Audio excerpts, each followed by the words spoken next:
Di raw sisibakin ni Pangulong Aquino ang mga cabinet official na nadadawit sa pork barrel scam. Duda rin daw ang Pangulo sa sinseridad ni Janet Lim Napoles. May report si Julio Segovia.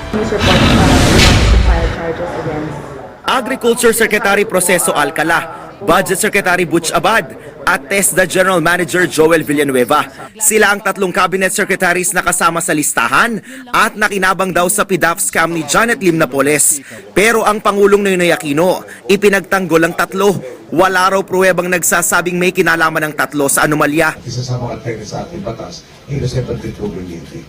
Number two, kung ang ating sekretaryo nagtatrabaho, merong matutuwa, merong hindi masyado matutuwa. Lahat ng hindi matawanan ng kritiko, automatic palitan natin yung sekretaryo. So, kailangan natin makakaroon ng kabinete kung basta may nag-criticize na galing. Bukod sa tatlong gabinete, ilang kaalyadong senador at kongresista rin ang nadadawit sa NAPO list. Pero pagtitiyak ng Pangulo, hindi raw niya kukonsintihin ang mga kaalyado sakaling mapatunayang sangkot nga ang mga ito.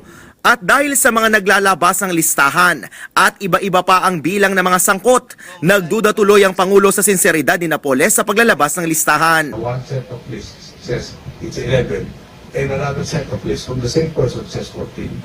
So kagad, bakit pa bago-bago ka? Ikaw ba itutulong maglinaw sa usaping to?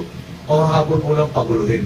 Suspetsya ng Pangulo, delaying tactic ito lalo't pa iba-iba raw ang bilang ng mga pangalan na lumalabas. Tingin tuloy ng Pangulo, baka matapos na raw ang kanyang termino sa 2016, wala pang naisasampang kaso laban sa mga sangkot.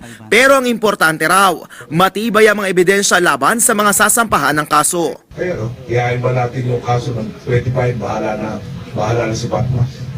O manigurado tayo na pag hinahin natin, kung tayo naniwala, may ginawa ang taong to.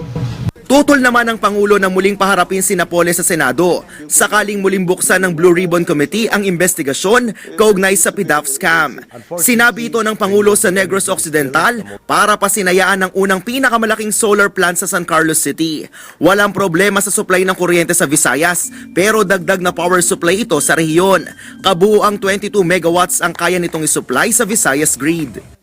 Julio Segovia, GMA News.